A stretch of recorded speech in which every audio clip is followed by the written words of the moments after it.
নমস্কাৰ বন্ধুসকল, মই হিৰেন। আজি আপোনালোকক আগবঢ়াইছোঁ যে আপোনাৰ জন্ম লগ্নৰ তালিকাৰ তৃতীয় স্থানত শুক্ৰদেৱৰ উপস্থিতিৰ ফলত আপোনালোকে কেনেধৰণৰ ফলাফল লাভ কৰিব তাৰে সম্পূৰ্ণ তথ্য। প্ৰথমে মোৰ এই চেনেলটো আপোনালোকে ছাবস্ক্ৰাইব কৰি ল'ব, যাতে মোৰ পিছৰ ভিডিঅ'বিলাক আপোনালোকে সহজে লাভ কৰিব পাৰে। লগতে মোৰ ভিডিঅ' যদি ভাল লাগে তেন্তে লাইক আৰু শ্বেয়াৰ কৰিব, কমেণ্ট কৰি আপোনালোকৰ মনোভাৱ প্ৰকাশ কৰিব। এতিয়া আহোঁ মূল বিষয়লৈ।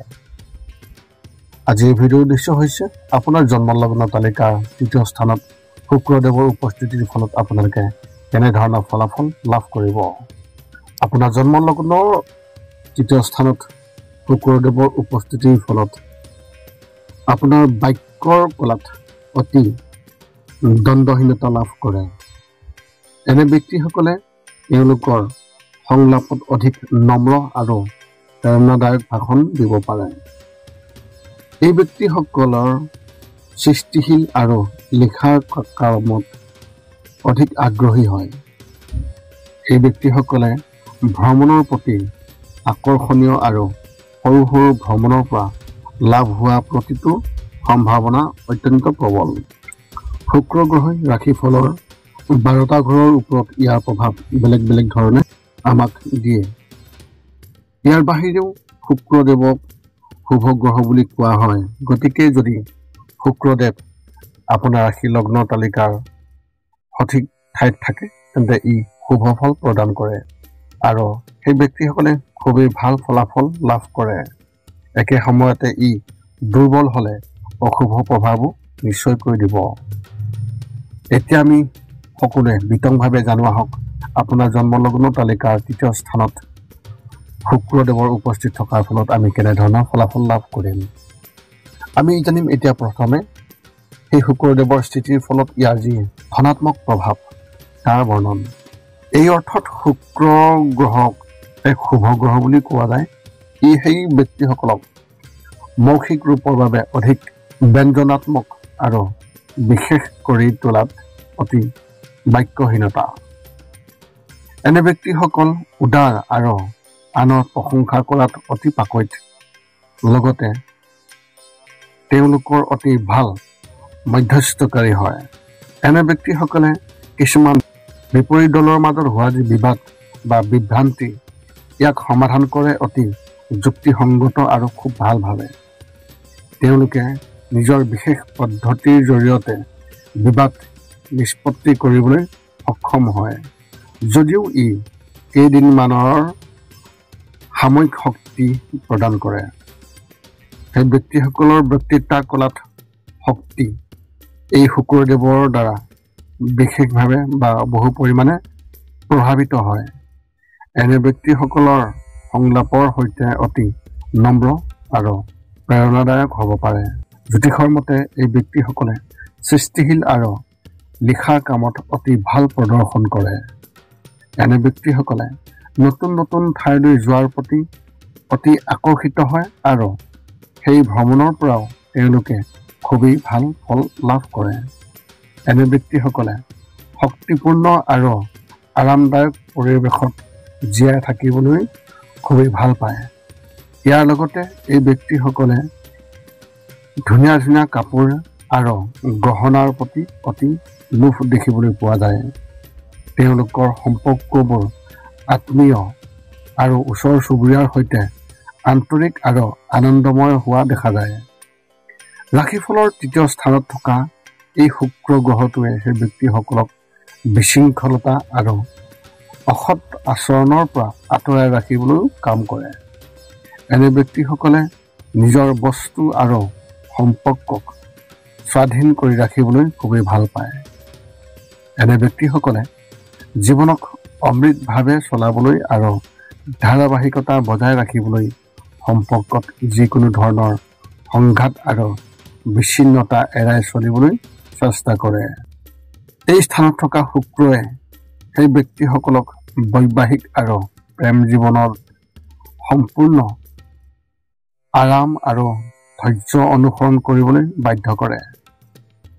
এই অৰ্থত শুক্ৰই সেই ব্যক্তিসকলক শিল্প আৰু সাহিত্যৰ সৈতেও জড়িত ক্ষেত্ৰসমূহৰ সৈতে সংযোগ কৰাৰ কামো কৰে।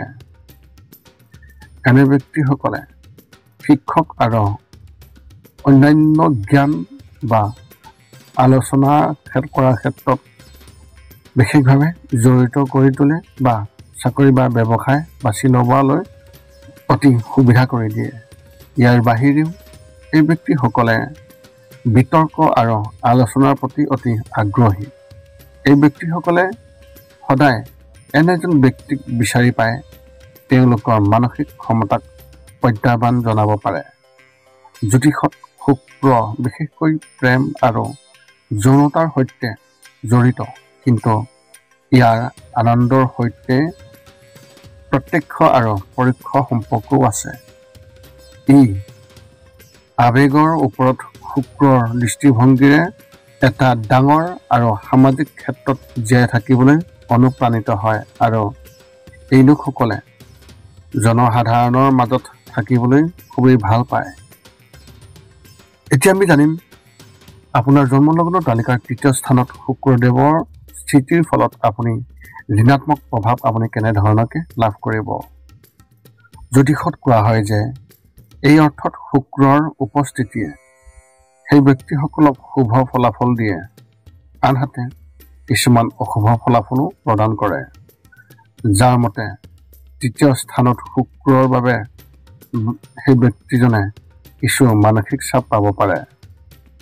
এনে মানুহৰ সদায় আনৰ লগত ভাল আৰু নম্ৰ আচৰণ কৰে, কিন্তু ইয়াত তেওঁলোকে সদায় সফলতা লাভ নকৰে। শুক্ৰৰ দ্বাৰা আক্ৰান্ত ব্যক্তিসকলে কেৱল উচ্চতা আৰু মৰমেৰে মানুহক লগ পোৱাৰ অভিনয়হে কৰিব পাৰে।